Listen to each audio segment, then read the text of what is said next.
पालन hair oil plus shampoo, एक complete natural zero chemical Ayurveda product जो आपको देता है घने और मजबूत बाल। पालन हेयर ऑयल और शैम्पू आपको 4 हफ्तों में रिजल्ट देता है। यह प्रोडक्ट आपको किसी भी नजदीकी मेडिकल स्टोर में मिलेगा। ज्यादा जानकारी के लिए दिए गए नंबरों पर कांटेक्ट करें। भाजपा के पूर्व तथा मौजूदा पदाधिकारियों ने ली प्रेस कॉन्फ्रेंस, लगाए रीदा रशीद पर झूठी शिकायतें दर्ज कराने के आरोप।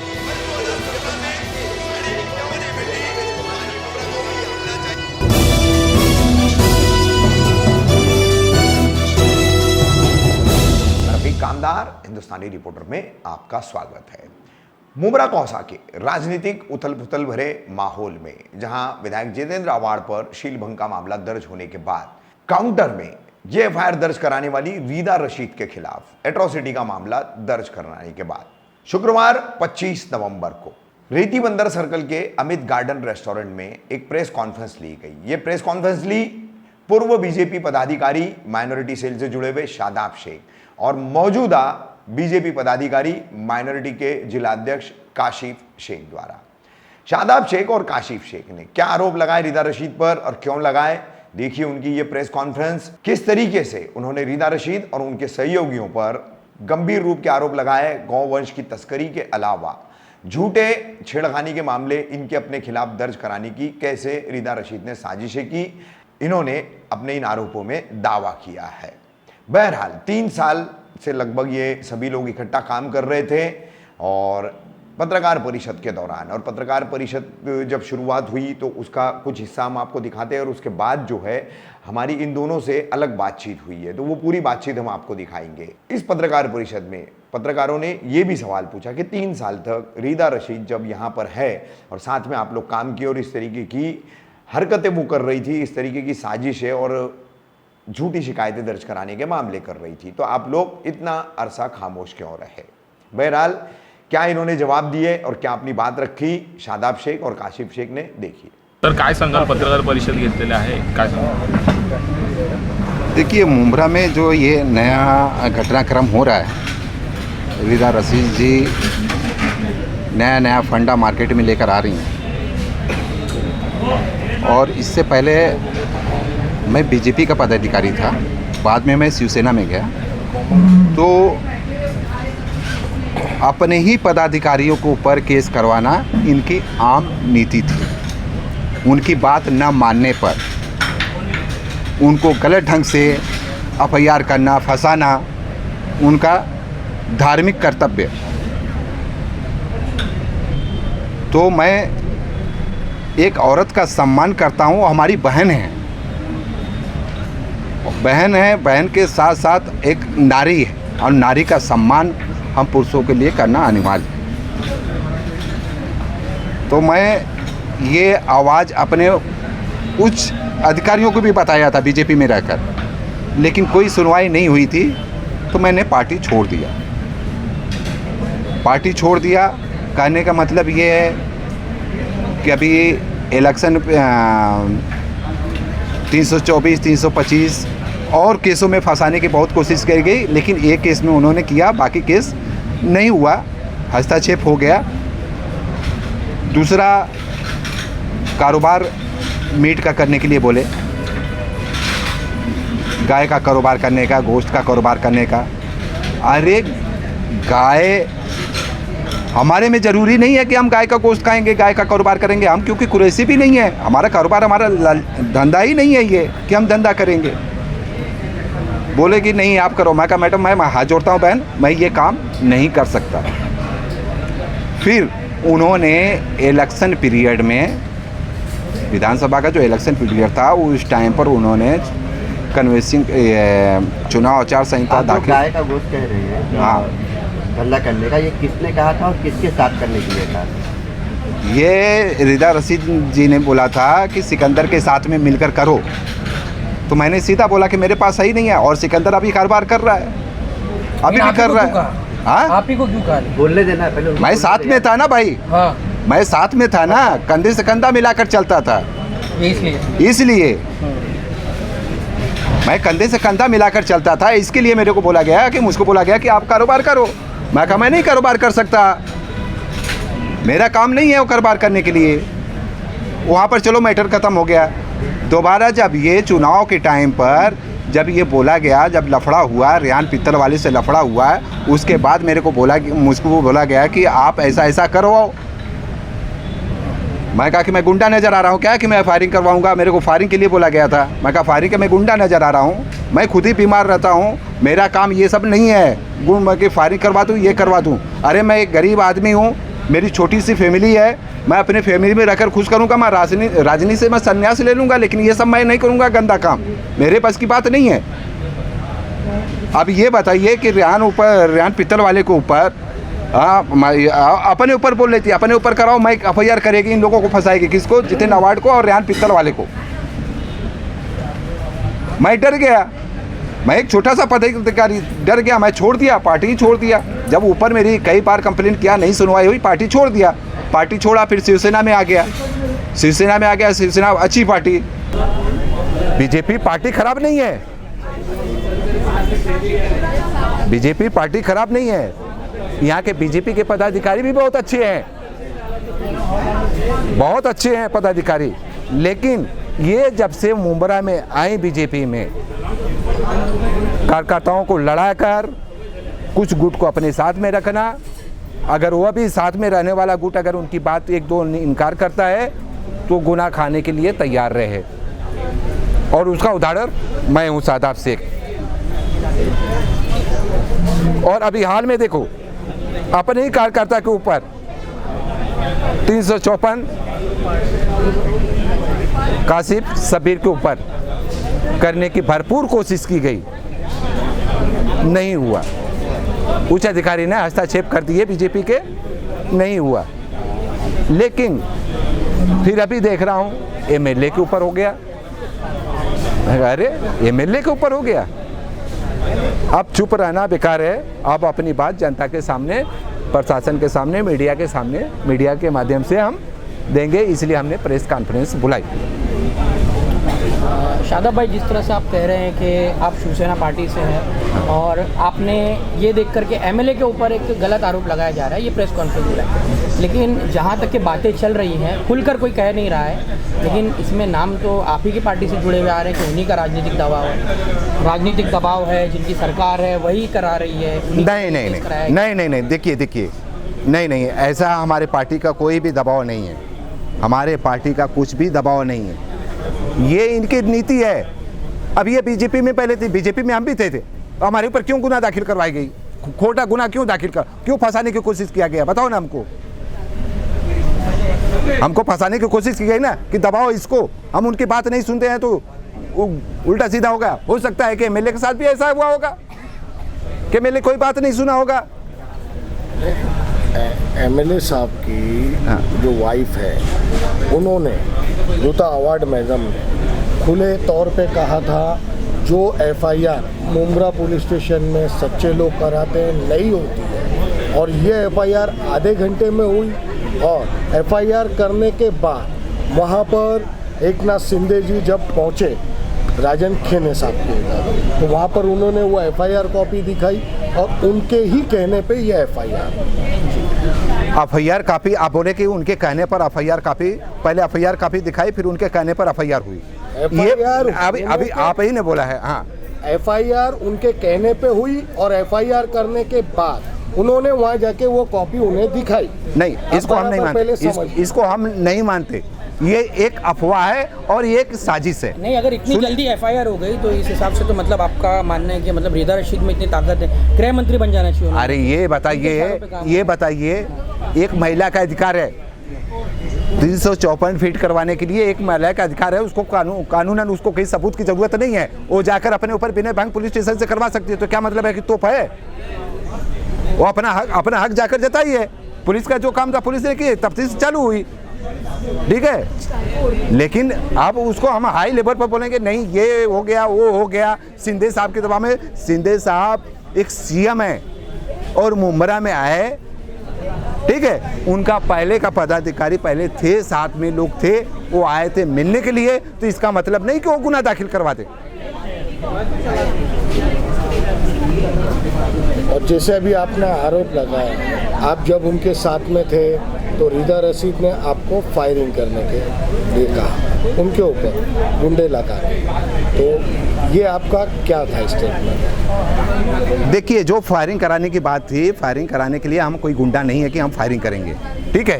उनकी आपस उनकी जो रणनीति है वो कब्रिस्तान का मैटर देख लो, इलेक्शन के मुद्दे पर हम कार्यकर्ता, छोटे कार्यकर्ता हैं, बड़े लेवल पर क्या होता है हमको कुछ भी मालूम नहीं होता, ठीक है। हम छोटे कार्यकर्ता हैं, हम झंडा उठाने वाले हैं, जिंदाबाद मुर्दाबाद करने वाले हैं, पार्टी का काम करने वाले हैं, हम रोड पर उतरते हैं। तो हम क्या गुंडा नजर आ रहे क्या कि हम फायरिंग करेंगे किसी के ऊपर? अभी आप ही का आरोप था। आरोप तो हमको हम वही पूछ रहे हैं। हमको बोला गया था कि आप ऐसा कराओ, मैंने साफ मना कर दिया, मैं डर गया, मैं साफ मना किया, मैं ये काम नहीं कर सकता। क्या बोला गया था आपको? बोला गया था कि कोई रास्ता निकालो और ये करो तुम कि अगर तुम्हारे पास तो हिम्मत नहीं है तो मैं आदमी देता हूँ, तुम साथ में फायरिंग कराओ। मैं कहना अरे बाबा मेरे बस की बात नहीं है ये सब करने के लिए, मैं क्यों करूँगा? मेरे 2 छोटे छोटे बच्चे हैं, मेरे को कल कुछ हो गया, मैं डेली कुआं खोदता हूँ और पानी पीता हूँ। अभी रिदा रशीद मैडम की गिरफ्तारी को लेकर आंदोलन चल रहा है। हाँ। और वहाँ पर देख रहे हैं कि एनसीपी के पदाधिकारी, नगर सेवक लगातार तीसरा दिन है आज आंदोलन का, 5वां दिन है, माफ कीजिए, और अभी तक उनकी गिरफ्तारी नहीं हुई। तो आप क्या कहते हैं, उनकी गिरफ्तारी होना चाहिए? और अगर नहीं हुई तो क्या आप उस आंदोलन में शरीक होंगे या अपनी तरफ से कोई आंदोलन करेंगे आप? क्या रहेगा? देखिए, पार्टी हाईकमान का जैसा ऑर्डर होगा, पार्टी कमान का जैसा ऑर्डर होगा हम उसका पालन करेंगे, ठीक है। और धरना प्रदर्शन देना, ये जो प्रेस कॉन्फ्रेंस जो आपने रखी है, तो ये पार्टी कमान का ऑर्डर था इसके लिए रखी है या आपने अपनी मर्जी से रखी? हमने पर्सनल जो हमको तकलीफ थी बीजेपी में, जो हमको तकलीफ थी बीजेपी में रहकर जो हम नहीं कर पाते थे, आज हम पार्टी में नहीं हैं, उस पार्टी में, बीजेपी पार्टी में नहीं है, तो हम पर्सनल प्रेस कॉन्फ्रेंस बुलाकर कि जो हम झेल रहे आज तक, अगर आपको भी दर्द होता है, आप भी पीड़ित होते तो आपको समझ में आ जाता है हम कितना पीड़ित है, कितना तकलीफ है, हम झेल रहे, हम गुनाह दाखिल भी झेले और जान, हमारे जान के ऊपर खतरा भी है, हमारी फैमिली के ऊपर खतरा है। इसका हमने एक लेटर दे चुका था, दूसरा लेटर फिर आज हम दे रहे हैं। हम ये अपनी आवाज़ इसके लिए कि हमारी आवाज़ सुनी नहीं जाती थी, प्रेस कॉन्फ्रेंस के माध्यम से प्रशासन और जनता के बीच में हमारी आवाज़ जाए, हमने प्रेस कॉन्फ्रेंस बुलाया। माइक लगा दीजिए, छोटा वाला।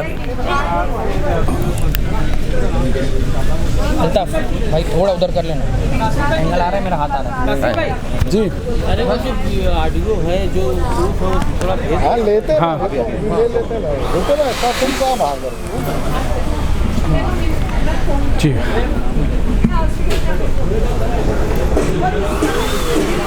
काशिफ भाई, पहले तो आप अपना पूरा परिचय दें। जी, मैं थाना जिला युवा अध्यक्ष माइनॉरिटी से मोहम्मद काशिफ फारूकी और माइनॉरिटी से हूँ, ठीक है। आपका क्या सवाल है वो कीजिए। ये जो प्रेस कॉन्फ्रेंस बुलाई गई है, ये किस कारण बुलाई गई है, आपका विषय क्या है? मेरे प्रेस बंधु लोग, थोड़ा दोस्त लोग हैं, तो उनसे मैंने कुछ बातें कही थी कि ऐसा ऐसा आरोप हमारे ऊपर भी था और हम लोग भी परेशान हैं और आगे भी होता ही रहा है। तो उस चीज़ के लिए मैं भी आ गया, प्रेस कॉन्फ्रेंस रखी थी, शायद शादाब भाई ने रखी थी, तो उसमें मैं भी आ गया, मैं भी बैठ गया। पर बीजेपी से मैं हूँ और उसमें बीजेपी पार्टी में रिदा रशीद पहले थी, 1-1.5 साल पहले, जो कि यहाँ पर बैन कर दिया गया मुंब्रा में, थाने ज़िला में। तो वो अभी वो थाने ज़िला में ऐसा कुछ मतलब बीजेपी बैनर पे काम नहीं करती है।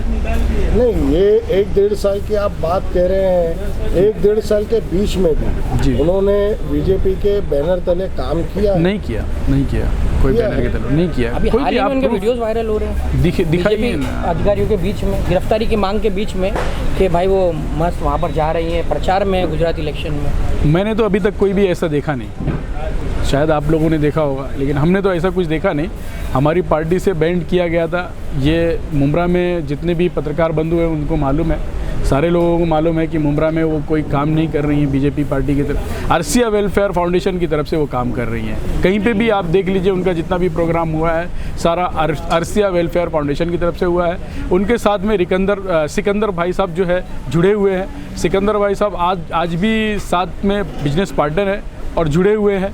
सिकंदर के ऊपर बड़ा आरोप लगा हुआ है गौवंश हत्या का, और जिसके साथ में इनका भी नाम आया था, न्यूज़ है हमारे पास में, उसका प्रूफ है हमारे पास में, और उनका ही खास आदमी ऑडियो भी हमारे पास में, वो आपको हम देंगे, वो भी आप चला सकते, नहीं तो मैं अपने मोबाइल में भी चला के दिखा सकता हूँ आपको, आप चाहिए तो। रीदा रशीद जी पे आप जो यहाँ आरोप लगा रहे हैं इस प्रेस कॉन्फ्रेंस में, तो इसकी क्या ऐसी वजह है जो आज इतने टाइम के बाद आज आप आरोप लगा रहे हैं? इसकी खास वजह यही है कि मतलब जो है ना, हमारे बहुत सारे पदाधिकारी जो है ना टूट गए। जिस तरीके से हम लोग पार्टी के लिए आज 2017 में मैं इलेक्शन लड़ा था, नगर सेवक इलेक्शन में लड़ा था, यही वार्ड से लड़ा था, रेती बंदर के वार्ड से, 26 नंबर वार्ड से मैं लड़ा था, और उसमें मैं राजन किनी की वाइफ के सामने था, और वो इलेक्शन में मैंने अच्छा वोट लिया था। हम लोगों ने मतलब काफ़ी मेहनत किया है, काफ़ी टाइम से बीजेपी में हम लोग काम कर रहे हैं। बीच में इनका आगमन हो गया हमारी मुमरा में, हमारे पार्टी में, तो ये आए, इनकी नीति के तहत हम लोग थोड़ा बहुत साथ में काम किया।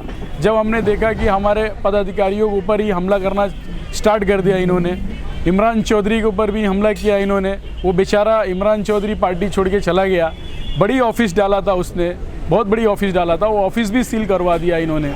बाकी फिर उसके बाद हमारे ऊपर अटैक किया, फिर उसके बाद हम शब्बीर के ऊपर अटैक किया, शादाब के ऊपर अटैक किया, इमरान के ऊपर अटैक किया, राहिल के ऊपर अटैक करा के उन्होंने अपनी बहन के साथ शादी भी करवा दिया। उसके बाद फिर जो है ना, ऐसे बहुत सारे पदाधिकारी हैं जिनके ऊपर इन्होंने अटैक ही किया। रीदा रशीद लगातार आप लोगों पे अटैक कर रही थी, तो आपने पार्टी के आला कमान अधिकारियों से शिकायत किया। उस वक्त में, उस दौर में लेले साहब थे, तो उन्होंने इतना एक्शन नहीं लिया था। फिर भी लिखित शिकायत नहीं, हम जाके पार्टी कार्यालय में जाके बैठ के बात करते थे, बताते थे कि ऐसा ऐसा हमारे साथ में हो रहा है। लिखित तो यहाँ पे पुलिस स्टेशन में होता था ना, अर्जी आती थी, आज भी अर्जियाँ हमारे नाम पे है ना पुलिस स्टेशन में। पार्टी के जो आपकी पार्टी के आला अधिकारी हैं, हाँ, उन्हें आपने मतलब कोई अपने बैनर तले, बीजेपी के जो बैनर तले आपने कुछ उन्हें दिया है या लिखत में, या हमारे बीजेपी के बैनर तले हम तो काम ही कर रहे हैं ना, तो उससे बड़ा प्रूफ क्या है? आप अपने आला अधिकारियों को ऐसे, आला अधिकारियों को हमारे आला अधिकारियों को पत्र व्यवहार करने की ज़रूरत नहीं है। हमारे आला अधिकारियों जो है, हमारे वहाँ पे जाने से ही हम वहाँ पे उनसे मिलते हैं और फ़ोन पे बात करते हैं, वही हमारे लिए बहुत काफ़ी हो जाता है। आपको लेकर कुछ केसेस के मामला भी हुए थे? जी है, केसेस है, 324 का है, 325 है, 506 है, फिर उसके बाद 354 का था, फिर उसके बाद किडनैपिंग का डाल रहे थे। तो ऐसे कई सारे केसेस मेरे ऊपर डालने की कोशिश हुई थी, जिसमें से दो केसेस फ्लॉप हो गए थे। कौन डाल रहे थे? रीदा रशीद जी करवा रहे थे ये केसेस। जी, रीदा रशीद जी ही करवा रहे थे। राबिया बुस्तान को उन्होंने स्पेशली रखा था विनय भंग केसेस के लिए, हमारे ऊपर उनको लेके आया गया था हमारे ऊपर, जबकि हम उसको जानते ही नहीं थे। वो थाना की रहने वाली थी, वो आती थी और उसको हमारी कोई बातचीत नहीं थी। जब हमारे पुलिस स्टेशन से जब उसकी जांच हुई तो पता चला कि हम लोग उसको जानते ही नहीं है और वो हमारे से कोई दूर संबंध नहीं है, तो वो केस फ्लॉप हो गया। सुबह 5 बजे से लेके शाम को 7 बजे तक का वो लेडीज़ बैठी थी पुलिस स्टेशन के अंदर में कि इनके ऊपर केस करिए। बाद में हमने जब जाके वहाँ पे पुलिस से डिफेंस किया सामने बैठ के कि भाई हम तो इसको जानते ही नहीं हैं, आप बताओ कोई भी एक ऐसी जगह पे उससे मैं मुलाकात हुई मेरी। तो बाद में उन्होंने जांच किया, जब सारे फ़ोटोज़ वगैरह देखा, सब कुछ देखा, तो उन्होंने फिर उसको केस को डिसमिस किया। उस वक्त में पासलकर साहब थे, मतकर साहब थे। ये जो आज प्रेस कॉन्फ्रेंस रखी गई, आपने अपनी पार्टी के आला अधिकारियों से इसकी इजाज़त ली थी क्या प्रेस कॉन्फ्रेंस? मैंने एक्चुअल मुझे बहुत ही लेट मालूम पड़ा कि प्रेस कॉन्फ्रेंस यहाँ पर है और हो रही है। इस बीच में मुझे लेट मालूम पड़ा तो मैं जल्दी आ गया। पर मैंने कुछ हमारे पदाधिकारी मुमरा में जो रहते हैं, अध्यक्ष वगैरह हैं, उनको हमने कंफर्म किया था, उनसे बात किया था, तो उन्होंने कहा कि ये आपके ऊपर इतना अत्याचार हो रहा है, आपकी मर्जी, अगर आप कर सकते हो तो करिए, नहीं तो हम उसकी मतलब वो नहीं कर सकते हैं, मतलब आप करना चाहते हो तो कर सकते हो कि आपकी मर्जी है। वो। एक एमएलए के मामले में सुनवाई में इतनी देरी हो रही है, उन पर एक्शन लेने में पुलिस देरी कर रही है और अभी कुछ खबरें भी आ रही है कि जब तक पूरी जांच नहीं हो जाती उसकी तब तक उनकी गिरफ्तारी नहीं होगी। तो आप इतना लेट आपने अपनी बातों को रखा है, तो आपको लगता है कि कुछ एक्चुअल action मैं होने के एमएलए के उससे मैं नहीं बोल रहा हूँ। आप एमएलए का हो, हमारे ऊपर पर्सनली जो हो रहा है वो हम बता रहे, वो एमएलए के ऊपर हो रहा है, क्या हो रहा है, किसके ऊपर आ रहा है। मुमरा में तो मैं तो बोलता हूँ कि सारे पार्टी के नेताओं को जो है ना, सबको एक जैसा ही वो करना चाहिए, क्योंकि आज तक हमारे मुमरा में ऐसा माहौल ख़राब किया नहीं गया था और अभी ये ख़राब करने की कोशिश की जा रही है। ऐसे बहुत सारे नेता हैं जो हमारे मुमरा में काम कर रहे हैं, उनके ऊपर भी अगर हो गई गुनाह दाखिल वगैरह ऐसा, तो उस चीज़ के लिए मैं तो बोलता हूँ कि सारे नेताओं को कि आप लोग भी बढ़ चढ़ कर हिस्सा लीजिए, उसके बारे में आप लोग भी सामने आइए कि ये गलत हो रहा है, जिसके ऊपर भी हो रहा है वो गलत हो रहा है।